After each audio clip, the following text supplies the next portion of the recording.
शेटकेवाडीत जमीन वादातून जोरदार हाणामारी, परस्पर विरोधी गुन्हे दाखल, 5 आरोपी पोलिसांच्या ताब्यात। राधानगरी तालुक्यातील शेटकेवाडी येथे जमीन गट क्रमांक 532 मधील शेतीच्या वादातून 2 गटांमध्ये हाणामारी झाल्याने परस्पर विरोधी गुन्हे दाखल करण्यात आले आहेत।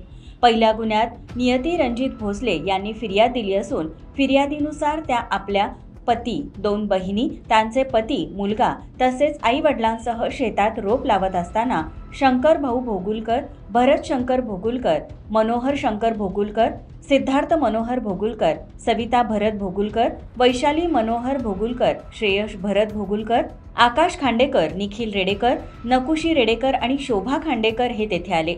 हे आमचे शेत आहे, येथे काम करू नका असे म्हणत त्यांनी वाद घालत काठीने तसेच लाता बुक्क्यांनी मारहाण केल्याचा आरोप फिर्यादीत करण्यात आला आहे। या मारहाणीत नियती रणजित भोसले, मनोज नांदवडेकर, दिनकर भोगुलकर, चंदा भोगुलकर, अस्मिता मगदूम, सुलभा नांदवडेकर आणि सोहम नांदवडेकर हे जखमी झाले असल्याचे नमूद करण्यात आले आहे। तसेच शिवीगाळ करून जीवे मारण्याची धमकी दिल्याचाही आरोप करण्यात आला आहे। या गुन्ह्यात भरत शंकर भोगुलकर, मनोहर शंकर भोगुलकर, सिद्धार्थ मनोहर भोगुलकर, आकाश खांडेकर आणि निखिल रेडेकर यांना पोलिसांनी अटक केली आहे। याच घटनेप्रकरणी दुसऱ्या बाजूने भरत शंकर भोगुलकर यांनीही फिर्याद दाखल केली असून त्यांच्या फिर्यादीनुसार जमीन गट क्रमांक 532 मधील गवत कापले जात असल्याचे समजल्याने ते तेथे आले असता दिनकर भाऊ भोगुलकर, चंदा दिनकर भोगुलकर, अस्मिता बिपिन मगदूम, बिपिन बाबूराव मगदूम, सुलभा मनोज नांदवडेकर, नियती रणजित भोसले आणि रणजित भोसले यांनी वाद घालत मारहाण केली। या मारहाणीत भरत शंकर भोगुलकर, मनोहर शंकर भोगुलकर आणि सिद्धार्थ मनोहर भोगुलकर हे जखमी झाले।